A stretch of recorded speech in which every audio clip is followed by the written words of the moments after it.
आज भाई जो है श्रीमद् भगवत गीता की चतुर्थ अध्याय का 12वां नंबर श्लोक का जो है व्याख्या करूँगा। पहले 11 नंबर श्लोक में मैं बताया था, भगवान ने कहा अर्जुन को, जो जिस प्रकार से मेरा भजन करता है, जितना भक्ति मेरे को करता है, जितना मेरे को चाहता है, मैं भी उसको इतना ही चाहता हूँ, इतना मदद करता हूँ, इतना मेरा प्रिय है। जो मेरे को जितना प्रेम करता है, मैं भी उसका इतना प्रिय हूँ। यानी सब दुनिया में मेरे लिए समान है, लेकिन जो भक्ति करता है, भजन करता है, जो इतना मेरे को चाहता है, जितना मेरा सेवा करता है, प्रेम करता है, मैं भी उसको इतना ही प्रेम करता हूँ। भगवान ने कहा, जो नहीं प्रेम करता है, भगवान उससे प्रेम नहीं करते हैं। जो नहीं चाहते भगवान को, भगवान उसको नहीं चाहते। इस विषय में चर्चा हुआ था। अब 12वां नंबर श्लोक में जो है भगवान कह रहे, काम ख्यतः कर्मणा सिद्धि जदन्ते यह देवता क्षिप्रहि मानुषो लोके सिद्धिर्भवति कर्मजा। भगवान कह रहे हैं, कांक्षंत कर्मणा सिजंते यह देवता। अगर कोई व्यक्ति का संसारिक कोई भी चीज का अगर इच्छा है, मैं राजा बनूं, मैं धनशाली बनूं, मेरा पुत्र हो, मेरा राज्य हो, मेरा घर हो, द्वार, जो भी संसार की कोई भी धन संपत्ति से लेकर के पुत्र से, पत्नी से, परिवार से, कोई भी संसार का वस्तु की अगर इच्छा है, तो वो जो है, अगर भगवान नारायण के अलावा दूसरे भी और जितने देवता है, जैसे गणपति जी है, भगवान शंकर है, देवी माता है, सरस्वती माता है, दुर्गा माता है, लक्ष्मी माता है, और जितने से इंद्र है, चंद्र है, कुबेर है, वरुण है, सूर्य नारायण है, ऐसे बहुत सारे देवता है, गणपति जी है, बहुत सारे जो अन्य अन्य देवता है, भगवान नारायण को छोड़ के या उनका अवतार जो राम कृष्ण आदि छोड़ के अन्य देवताओं को अगर कोई व्यक्ति भजन करे, उनका तपस्या करे, उनका व्रत करे, उनको साधना करे, उनकी उपासना करे, तो ये सांसारिक वस्तुओं की प्राप्त करने की जो इच्छा, ये जल्दी पूरा होता है। भगवान कह रहे हैं, कांक्षत कर्मणा सिद्धि जदन्ते यह देवता। यहाँ पर अन्य देवता को उपासना करने से ये संसार की वस्तुओं की सिद्धि जल्दी मिलता है। क्षिप्र ही वानुसलोके सिद्धिर्भवति कर्मया, वही बड़ा जल्दी। लेकिन भगवान कह रहे हैं, अगर मेरा कोई उपासना करता है और संसारिक वस्तुओं का अगर मांग रखता है, तो मैं उसको जल्दी पूरा नहीं करता हूँ। जैसे मैं दे सकता हूँ, भगवान कह रहे सब तो शक्ति हो, तो पूरा मालिक है संसार का।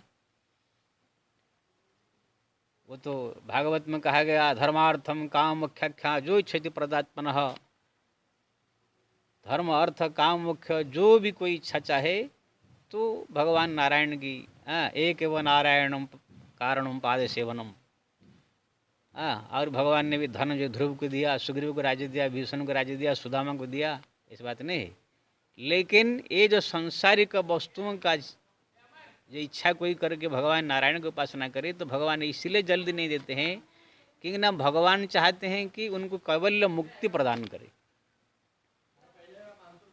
मुक्ति यानी सब दिन के लिए संसार के चक्र से, जन्म मरण के चक्कर से छूट करके सीधा भगवान सोचते हैं मेरे धाम आ जाए, जहाँ पर फिर दोबारा जन्म नहीं, मृत्यु नहीं, मेरे धाम में रहे। वहाँ जाने के बाद फिर दिव्य शरीर प्राप्त हो जाएगा, कोई वहाँ रोग नहीं, शोक नहीं, दुख नहीं, दर्द नहीं, जो इच्छा मन में चाहे, जो इच्छा करे हम मन में आई, प्रभु प्रसाद कुछ दुर्लभ नहीं। वहाँ स्वर्ग वैकुंठ लोग ऐसा है भगवान का धाम, जो चाहो मन में अपने आप सामने प्रकट होगा। वहाँ पर ना कोई दुख है, ना कोई शोक है, ना कोई बीमारी है, ना कुछ दिव्य शरीर प्राप्त होगा। वहाँ जाने के बाद रिद्धि सिद्धि अपना प्राप्त हो जाएगा, दूरदर्शन, दिव्य दर्शन, दूर से देखना, चलना, उड़ना, आकाश में सिद्धि, सब कुछ अपना प्राप्त हो जाती है वहाँ धाम पहुँचते ही। इसलिए वहाँ जो व्यक्ति पहुँच जाता है, सब दिन के लिए शांत हो जाता है, आनंद सागर में डूब जाता है। जैसे कोई पृथ्वी से निकला हुआ कोई मिट्टी का टुकड़ा, पत्थर का टुकड़ा, जब तक इधर उधर बाहर बाहर बाहर बाहर ऊपर आकाश में कहाँ भटकता रहेगा, लेकिन जमीन पर गिर जाने के बाद वो स्थिर हो जाता है। जल जो है कितना ही ऊपर उठा लो अपने पाइप से, कहाँ कहाँ भटकता रहेगा, लेकिन जब बह करके समुद्र में मिल जाता है तो स्थायी हो जाता है। ऐसे ही ये जीव जो है परमात्मा भगवान नारायण के धाम में जब चला जाता है तब फिर सब दिन के लिए समस्त दुख सुख से रहित होकर के परम शांति का अनुभव करता है। उसको मुक्ति कहते हैं। यानी दोबारा फिर जो है संसार में जन्म लेना मरना ये सब नहीं, कुछ नहीं। क्यों ना संसार में जन्म लो तो भाई चाहे कोई भी हो दुख होगा।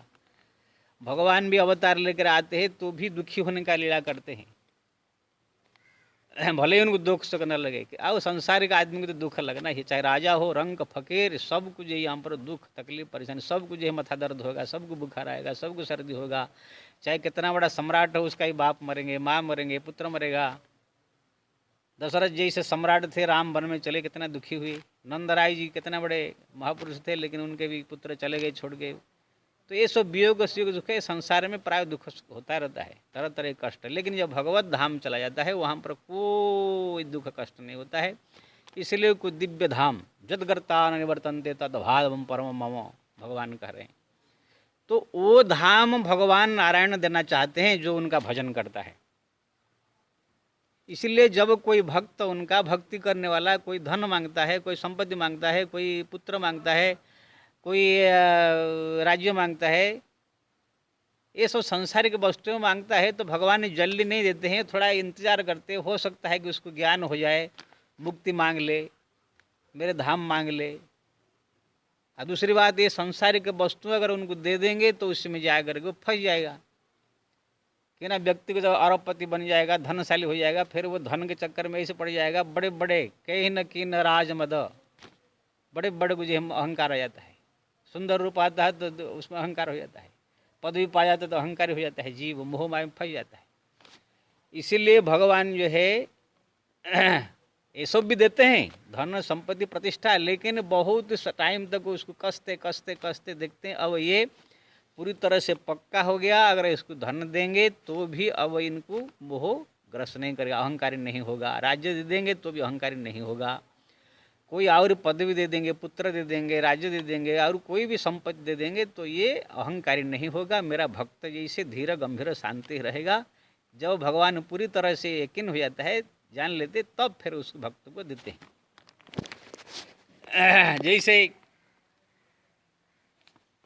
सुदामा को जो है भगवान बहुत दिन तक जो है उनको जो है गरीब रखा, फिर धीरे धीरे धीरे धीरे धीरे धीरे एक दिन उनको इतना संपत्ति दे दिया।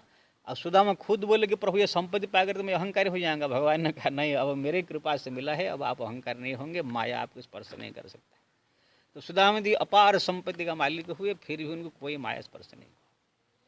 विभीषण भी जो है लंका का राज पाया लेकिन भगवान के शरण में आ गए थे, इसलिए उनको कोई अहंकार नहीं हुआ। लेकिन सुग्रीव जो है अचानक आ गया, अचानक जो है उसको तो पहले यकीन नहीं था ये भगवान है, लेकिन भगवान ने जो सप्तताल का भेदन किया, बाली को दुंदुभि का अस्थि थोड़ा सा हटाया पैर से, तब उसको थोड़ा सा यकीन हुआ। फिर भी मन में उसका विश्वास नहीं हो रहा था।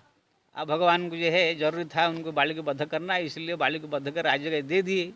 लेकिन राज्य पा करके भी सुग्रीव देखो ऐसे मोह माया में लिप्त हो गया, भगवान भूल गया बुरा। फिर लखन को भेज करके, हनुमान जी भेज करके कैसे कैसे उनको बुलाया।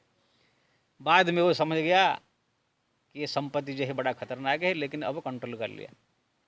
तो कहने का मतलब ये, कभी कभी भक्त को अगर भगवान ने सामान्य कच्चा भक्त को धन संपत्ति राज्य ये सब दे देते संसार का वस्तु, तो घमंडी अहंकारी हो जाता है। इसीलिए भगवान सोचते हैं कि मैं अपने भक्तों को जो है ज्ञान वैराग्य विवेक दूं, अखंड वैराग्य दूं, फिर जो है धीरे धीरे धीरे धीरे धीरे सब देकर परिपक्व जो हो जाएगा। अगर उनकी इच्छा है राज्य प्राप्त करने का, पदवी प्राप्त करने का, धन प्राप्त करने का, तो फिर बाद में देंगे तो फिर वो उसको मोह नहीं ग्रस्त नहीं करेगा। वो धन का सदुपयोग करेगा, भक्ति में लगाएगा, पूजा पाठ जप तप मंदिर निर्माण अन्य सब परोपकार में लगा करके, धर्म का भक्ति में लगा करके जन कल्याण करेगा। इसीलिए भगवान ने दिया, इस बात नहीं। बड़े बड़े भक्तों को, ध्रुव प्रहलाद सब राजा है, बड़े बड़े सम्राट है, भगवान सब कुछ दिया है, लेकिन पक्का बना करके। जैसे उदाहरण सपेरा गांव में आता है, तो कोई अगर लड़का को बुलाता है आओ इधर तुम्हारा गले में सांप डालेंगे, तो पहले वो डरता है लेकिन बोलता है कुछ नहीं करेगा, तो उसको पहले ताबीज जगह बांध देता है।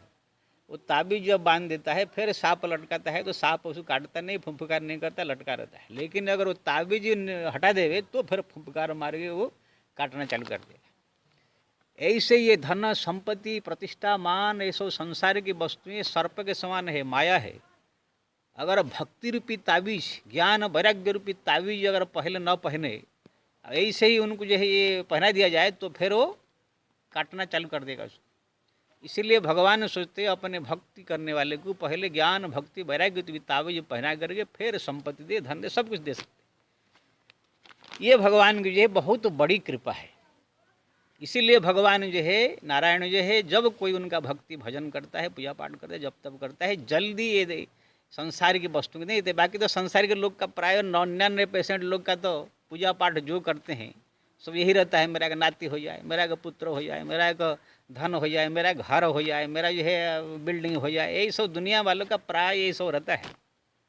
ये जितने सब औरतें लोग को, आदमी लोग सब बड़े बड़े देवी मंदिर में, शंकर जी मंदिर में, जहाँ जहाँ भी मंदिर में सब जो भीड़ लगाते हैं, प्राय भगवान नारायण के भी मंदिर में जहाँ जहाँ बड़े बड़े धाम में देखते हैं, उनको अगर मैं कितने को मैं पूछा क्या चाहती हो यहाँ आई है, तो मुक्ति नहीं, कोई कोई है मुक्ति के लिए आए हैं, लेकिन सोचते कि एक नाती हो जाए, एक जो है पोता हो जाए, एक जो है धन हो जाए, घर हो जाए, यही सब प्राय आप देखें अपने गांव में पूछ कर देखिए 99% मिलेगा सो यही संसार की वस्तु मांगने वाले।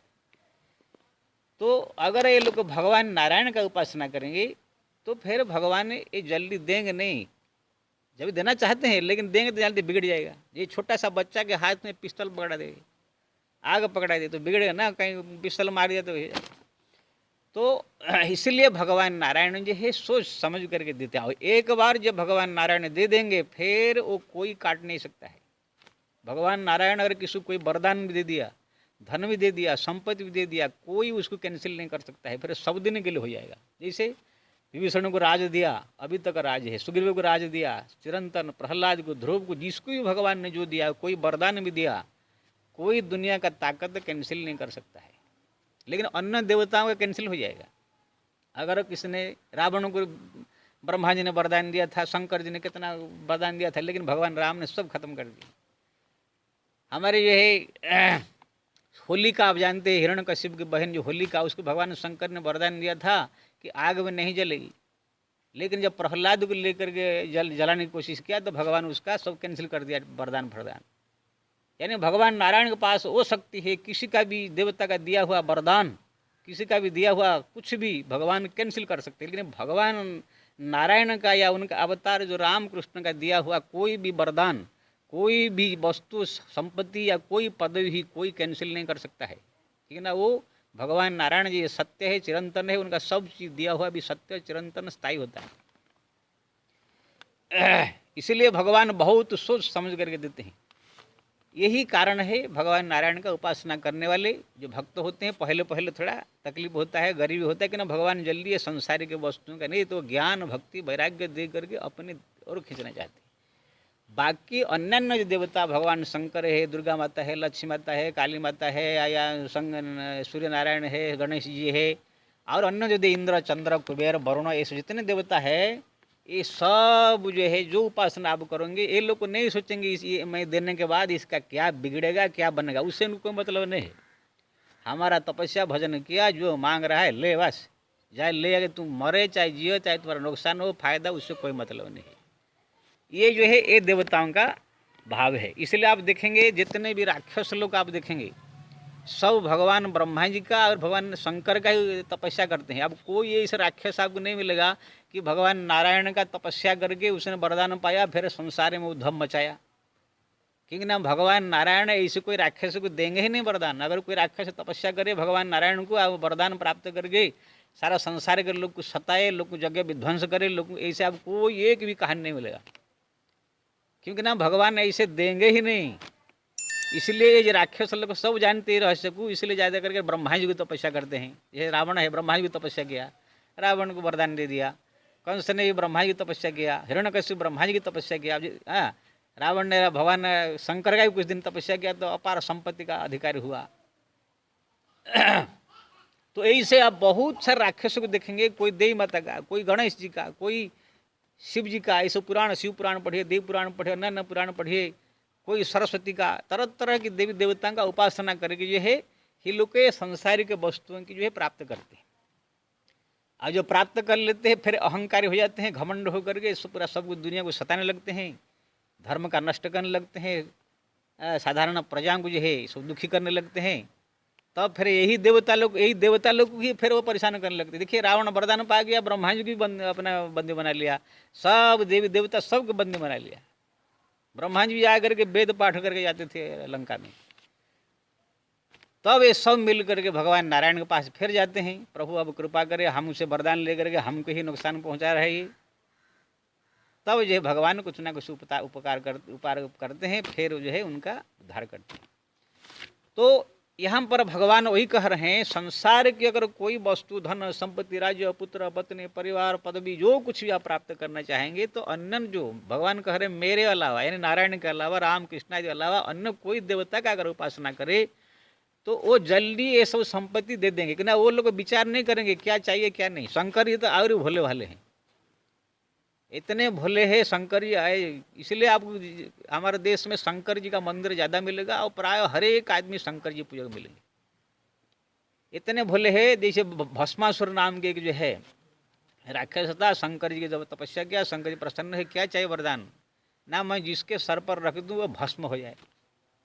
अब भोलेनाथ विचार भी नहीं किया कुछ भी, बोला कि ठीक है तथास्तु, अब कह के चल दिया। अब वो जा रहा था, मन में आया उसका कि ये वास्तव में वरदान सत्य होगा, चलता हूँ भोलेनाथ के ऊपर ही मैं रख करके टेस्ट करता हूँ। फिर भगवान शंकर स्मरण किया, तो भगवान शंकर बोले क्या फिर स्मरण किया, ना मैं पहले आपके ऊपर ही परीक्षा करता हूँ कि आप भस्म होते हैं कि नहीं। अब भगवान शंकर के ऊपर हाथ रखने के लिए जो है पहले ही वो शुरू किया। अब बताइए, भोलेनाथ जो है तुरंत जो है अपना जटा फुटा बिखरा भागे, अब भस्मासुर उसके पीछे पीछे पीछे पीछे दौड़ रहा है उनको। हाँ, अब कई से भी जो है भगवान नारायण को स्मरण किया, भगवान नारायण जो है तुरंत जो है एक दूसरे रूप में आकर प्रकट हो गए। भस्मासुर को कहा कि एक स्त्री के रूप में प्रकट हो गए। भस्मासुर देख करके मोहित हो गया, कौन देवी, ना अब किसके पीछे दौड़ रहे हैं, ना मेरे को वरदान मिला है जिसके सर पर हाथ रखूं वो भस्म हो जाएगा। तब तो वो हंसने लगी, अरे भगवान नारायण ही आए थे स्त्री वेश में, कैसे आप इस भोलेनाथ गांजा फांजा पी करके कुछ ना कुछ दे देते हैं, इनका बात सत्य होगा, कभी सत्य नहीं हो सकता। ये झूठ में दे दिया। चलिए वो बात छोड़िए, चले नृत्य करते हैं। फिर मैं जो है आपको वर्णन करूँगी। भगवान नारायण की सुंदर रूप देख करके भस्मासुर मोहित हो गया, फिर उनके साथ नृत्य करने लगा। भगवान जो है स्त्री वेश में कहने लगे मैं जहाँ जैसे हाथ रखूँ जैसे करूँ आप भी करो। तो भगवान नाचते नाचते नाचते नाचते नाचते अपने सर पर हाथ रख दिया। भस्मासुर भी पहले कहा था कि जहाँ जैसे वो करेंगे ऐसे मैं करूँगा, तो जैसे भगवान नारायण हाथ रखा वो भी अपने सर पर हाथ रख दिया और तुरंत भस्म का ढेर बन गया सियावर रामचंद्र की। तो कैसे कैसे भोलेनाथ बचे। तो ऐसे भोलेनाथ हो जो वर मांगे फट से है। इसलिए सबसे जो है ज़्यादा शंकर जी के मंदिर आपको मिलेंगे, ज़्यादा उपासक मिलेंगे शिव जी का। ये जो कुछ नहीं सोचते हैं, बस कोई आ गया मूड हो गया देते रहेंगे देते रहेंगे। इसलिए ब्रह्मा जी एक बार माता पार्वती की जाके शिकायत किया था, रावरो बावरो नाथ भवानी, हे देवी पार्वती आपके जो है पति बावला हो गए हैं। क्या हुआ, जिनकी माथ में लिखा नहीं मुँह धन की नाम निशानी, जिनके मथा में धन नाम को कोई चीज़ लिखा ही नहीं हूँ, मैं पूरा काट दिया हूँ। तीन रंकन की रंक समारता कहे वो नकवानी। ऐसे ऐसे लोगों को भी ये धन संपत्ति दे देते हैं, थोड़ा सा पूजा पाठ कर देने से, थोड़ा तपस्या करने से। मेरा तो लिखा ही ये काट देते हैं, अब क्या करूं।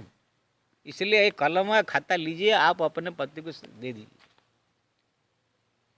तो ये विनय पत्रिका में गोस्वामी तुलसीदास जी ने इसका उल्लेख किया है, रा बाबरो नाथ भवानी। तो कहने का मतलब है ऐसे भोलेनाथ है जो मांगे दे देते हैं। इसलिए ज़्यादातर राक्षस लोग प्राय भोलेनाथ के पीछे ही लगे रहते हैं, तपस्या करते रहते हैं। और उसके अलावा उसके तो है ही माता पार्वती, माता दुर्गा, लक्ष्मी, ये सभी माता लोग है। माँ जो है बाप से भी और कोमल है, और दयालु है, और कृपालु है। जो चीज़ आप बाप से नहीं ले सकते, कोई 10 रुपया तो 20 रुपया अपने बाप से मांगो, या कोई चीज़ मांगो, या कोई और वस्तु ऐसे मांगो, हो सकता है बाप फटकार दे, डांट दे, देगा नहीं। लेकिन माँ तो धीरे से चोरी से लाके दे देगा, ले ले बेटा ले। आप बच्चे लोग भी जानते माँ जो है बहुत कृपालु है, इसलिए जाकर फुसला के थोड़ा सा रो के उनसे निकाल लेते। तो ये माता लोग को जो है बहुत दयालु है, बहुत कृपालु है। अगर इनका कोई उपासना किया तो फिर बड़ा जल्दी से सब कुछ धन संपत्ति पुत्र पत्नी परिवार घर द्वार सब कुछ इनको से सौंप देते हैं। इसलिए आप जो नवरात्रि व्रत आता है देखेंगे, इतने महिलाएं बच्चे से लेकर लड़की बुढ़ा से लेकर बुढ़ी जो सब नवरात्रि का व्रत करते हैं, माता जी का बड़ा उपासना करते हैं। अब प्राय वो लोग पचरा गाते रहते हैं, माता जी की कलश स्थापन करके मूर्ति बैठा के, उसमें हर एक भजन में एक ही रहता है बस, अंधा को आँख दे दो, और जो है लंगड़ा को पैर दे दो, बांझन को पुत्र दे दो, निर्धन को धन दे दो, यही सब पूरा हर एक भजन में एक ही ऐसा रहता है। पर और हर एक जो व्रत करने वाले से आप पूछिए, यही सब चीजों का मांग भी रहता है, इसलिए व्रत करते। तो कहने का मतलब क्यों ऐसे करते ना, माता जी जो है कृपा करके दे देती। तो ये माता लोग होती है बड़े दयाल, लक्ष्मी सरस्वती जो भी माताएं काली, ये सब जो है इनके अगर थोड़ा सा प्रार्थना करके, थोड़ा भजन करके, रो करके, थोड़ा सा उनको पटा ले, थोड़ा मना ले, बढ़िया एकांत में थोड़ा ध्यान करके, उनका स्मरण करके, थोड़ा रो के माता के सामने, तो माता बच्चों के आंखों में अश्रु नहीं दिख पाती है। हाँ, इसका मतलब नहीं कि तुम जाकर खाली थोड़ा अगरबत्ती दिखा दिया, थोड़ा सा फूल चढ़ा दिया, माता मेरा कर दे, ऐसे कह देने से नहीं होगा। थोड़ा उनको रो करके, थोड़ा जैसे कोई बच्चा माँ को जाए बोलता माँ मेरे को ना लिखा चाहिए, तो माता क्या ना लिखा जाए, लेकिन करके माता अगर बच्चा अगर रोना चालू कर देगा, हठ करने लगे देगा, माता को पकड़ के रोना चालू करेगा, तो माँ जो है 2 मिनट में पिघल जाएगी। अच्छा अच्छा ले ले ले ले, वो पता नहीं कौन गांठ फांठ में 2 रुपया 4 रुपया रखी होगी, या कोई डब्बा फवाब में पूरा फटा पूरा ना, वो निकाल के दे देगी। तो माताओं के सामने थोड़ा सा रो के, अकेले में बैठ के, आपके घर में जहाँ भी एकांत हो, कोई छत के ऊपर चली जाओ, नहीं तो पेड़ के नीचे कहाँ चढ़ जाओ, नहीं तो पेड़ के ऊपर ही चढ़ जाओ, नहीं तो पतरा फतरा अगर घर में है पतरा के ऊपर चढ़ जाओ, कहीं भी एकांत रात में सब सो जाएंगे, नहीं देख ले बैठ करके माता जी का सुंदर स्वरूप का, लक्ष्मी हो, सरस्वती हो, दुर्गा हो, माता सीता हो, राधा हो, ये सब माता सो एक ही ऐसा है, सब दयालु है। इनका जो है स्मरण करके आप जो है इनको थोड़ा प्रार्थना करके थोड़ा सा रो पड़िए। अरे देखो फिर तुरंत मैं इसका सब जीवन में अनुभव किया हूँ मेरे भाई, इसलिए कह रहा हूँ। भगवान नारायण का तपस्या तो भजन तो करते हैं, उनका तो मेन है ही, लेकिन मैं माता का भी बहुत उपासना करता हूँ, माताओं का मैं भी लाडला हूँ। अब हनुमान जी हमारे देखिए, भगवान राम का तो भक्त है ही, लेकिन हनुमान जी माताओं के बड़े लाडले हैं। चाहे सीता माता हो, राधा माता हो, लक्ष्मी माता हो, चाहे सरस्वती माता हो, कोई भी हो, कोई माता के पास जाते हैं तो बच्चे बनकर उनका इतना ये करते हैं कि माताएं सब उनके आशीर्वाद बरसाते रहते हैं। तो मैं भी भगवान राम का तो है ही हम भक्ति करते, लेकिन माताओं की मैं उपासना करता हूँ। इसलिए कभी कोई जीवन में संकट, मुसीबत, परेशानी, तकलीफ आता है तो माता जी के सामने जो है मैं आज प्रार्थना करता हूँ। जब उनका स्मरण करता हूँ, थोड़ा 2 बूंद आंसू बह जाता है। देखिए तुरंत सुबह ही उसका परिणाम दूसरा हो जाता है। बड़े बड़े संकट भी जीवन में आता है, सब समाप्त हो जाता है। कोई भी काम अगर बिगड़ा हुआ है बन जाता है। अगर कोई बीमारी है, तकलीफ है, परेशानी है, कोई सब कुछ ये संसारी कोई वस्तु आप माताओं के सामने मांगिए, फटाक से जो है पूरा होता है। लेकिन थोड़ा भावुक, मैं जो बताया भावुक होकर के, थोड़ा रो के, थोड़ा विनम्र करके, इसे एकांत में बैठ के चिंतन करोगे दिन में 2 बार 4 बार। जैसे बच्चा जाकर माँ के सामने मेरे नल खजा चाहिए, मेरे को चॉकलेट चाहिए, मेरे को जो है फुहा चाहिए, क्या क्या सब पिज़्ज़ा चाहिए, क्या क्या सब मांगते रहते बच्चे। अगर माँ एक बार मना करेगी नहीं नहीं नहीं, 2 बार जाएगी, फिर रो पड़ गए तो माता जी पिघल जाती। ऐसे ही जो है माताओं के सामने प्रार्थना करें तो ये बड़ा जल्दी सुनती है। इसलिए ये माताओं का ध्यान जो है पिताओं के साथ साथ बड़ा, इसलिए हमारा उपासना में राम के साथ साथ सीता, कृष्ण के साथ साथ राधा, शिव के साथ पार्वती, ये सब जो उपासना सब बताया गया। दोनों साथ में सीताराम, राधे श्याम, शिव शंकर ऐसे रखा गया है। और हमारा गणपति जी तो वो भी भोले भाले हैं, उनका भी जो उपासना करता है। सूर्य नारायण वो भी अगर कृपा कर दे, अरे सूर्य नारायण अगर कृपा कर दे कोई बीमारी नहीं रहेगा, इतने सब कुछ दे सकते हैं, उनके पास भी है। युधिष्ठिर महाराज भी एक अक्षय पात्र दिए थे जो 13 साल वन में थे वो, तो अक्षय पात्र में से वो ऐसा पात्र है जहाँ वहाँ रख करके जो तुम चाहो, हलवा, पूड़ी, खीर, मलाई, रसमलाई, गुलाब जामुन, जो चाहो सब निकलता रहेगा। ऐसे ही से देते हैं। शक्राजित को जो है समंतक मणि दे दिया था, प्रतिदिन जो है 8 किलो सोना उसमें से निकलता था। तो इसी प्रकार से सूर्य नारायण भगवान भी जो है बहुत ही कृपालु है। और चाहे आप इंद्र, चंद्र, कुबेर, वरुण देवता, किसी प्रकार देवताओं का उपासना कीजिए, तो इसी प्रकार से जो है कोई भी देवता चाहे कुबेर हो, वरुण हो, किसी प्रकार की देवता की अगर उपासना करो आप, बहुत सारे देवी देवता है, तो वो लोग को जल्दी जो है पूरा करते हैं। यहाँ पर भगवान ने वही बात कहा, कांक्षित कर्मणा सिद्धि अनंत यह देवता क्षिप्र ही मानुषलोके सिद्धिर भवति कर्मजा। यानी अगर कोई संसार की वस्तुओं की कामना हो किसकी, तो यहाँ की जो अन्य देवता को उपासना करे तो जल्दी जो है वो सिद्धि प्राप्त होता है, जल्दी काम पूरा होता है। लेकिन मेरा जो उपासना करता है, मैं भी कृपा करता हूँ, लेकिन मैं देर से करता हूँ, सोच समझ करके पूरी तरह से ज़्यादा करके मुक्ति देने की इच्छा करता है। भगवान ने ये बात कहा। अब भगवान ये भी कहा, जिस देवता के पास जो भी शक्ति है, जो कुछ भी है, वो सब मेरे ही दिया हुआ है, मेरे ही सब कुछ है। भगवान तो सब कुछ मालिक है, सब देवताओं को ही दिया है। ब्रह्मा जी के पास जो शक्ति है, शंकर जी के पास जो शक्ति है, अन्य देवी देवताओं के पास जो शक्ति है, सब भगवान का दिया हुआ है। इसलिए इसी प्रसंग से हम लोग को ये शिक्षा मिला, भगवान नारायण का जो है हम लोग को भजन कीर्तन पूजा पाठ जप तो ज़्यादा करने चाहिए। इससे हमको गति मुक्ति मिलेगा, इससे हमारा कल्याण होगा। लेकिन साथ साथ से माताओं का थोड़ा भजन, थोड़ा गणपति जी का, थोड़ा अन्य देवताओं का भी थोड़ा उपासना करते रहना चाहिए, जिससे कि सांसारिक वस्तुओं का भी, चीज़ों का भी हमको प्राप्त होता रहे। सांसारिक जो संकट मुसीबत ये सब जो है इन्हीं देवताओं की उपासना करके, माताओं से प्रार्थना करके जो प्राप्त कर लेने का, संकट निवारण कर लेने का, भगवान का भजन करके जो है मुक्ति पाने का है। और जिसका मन पूरी तरह से भगवान के भक्ति में डूबा गया हुआ है, फिर तो भगवान सब कुछ उनका कर लेंगे। लेकिन जो अभी तो पूरी तरह से भगवान के भक्ति में डूबा नहीं है, पूरी तरह से भगवान का शरणागत नहीं हो पाया है, वो भगवान के साथ साथ थोड़ा अन्य देवी देवताओं का भी थोड़ा प्रार्थना भजन कीर्तन करे, जिससे कि ये लोग भी हमारा थोड़ा मदद करे और भगवान का है ही। तो इसी प्रसंग से हम लोग को ये शिक्षा मिला, हम लोग को सभी देव, इसका मतलब नहीं कि किसी देवता का तिरस्कार करने के लिए कहा गया, सब देवताओं का उपासना करें, भगवान से मुक्ति, अन्य देवताओं से संसार की शक्ति। लेकिन आप अन्य देवताओं का उपासना करने के बाद भी अगर आप चाहे तो उन देवताओं से भी आप भगवान का भक्ति, भगवान मेरा मन लग जाए, भगवान का मेरे को जो है भक्ति मिले, उनके चरण में मन लगे, ऐसा भी मांग सकते हैं। जैसे विभीषण ने ब्रह्मा जी से जब तपस्या किया, तो विभीषण ने जो भगवान का भक्ति मांगा था ब्रह्मा जी से, तो तथास्तु कहा था ब्रह्मा जी। तो आप वो चाहे तो कोई देवी देवता से तपस्या भजन करके भगवान का भक्ति मांग सकते हैं। देखिए, रावण ने शक्ति मांगा, कुंभकर्ण ने सोने को मांगा, लेकिन विभीषण ने भक्ति मांग लिया, इसलिए उनका जन्म से ही भक्ति था। तो ऐसे अन्य देव देवताओं का आप उपासना करके आप उनसे भक्ति मांग सकते हैं कि हमारा भगवान राम के चरण में, कृष्ण के चरण में, नारायण के चरण में भक्ति हो, मेरा मन जो है भक्ति में डूब जाए, नाम हरदम निकले मुँह से, ये भी मांग सकते हैं। वो लोग वरदान दे देंगे तो अपने आप भक्ति में मन लग जाए।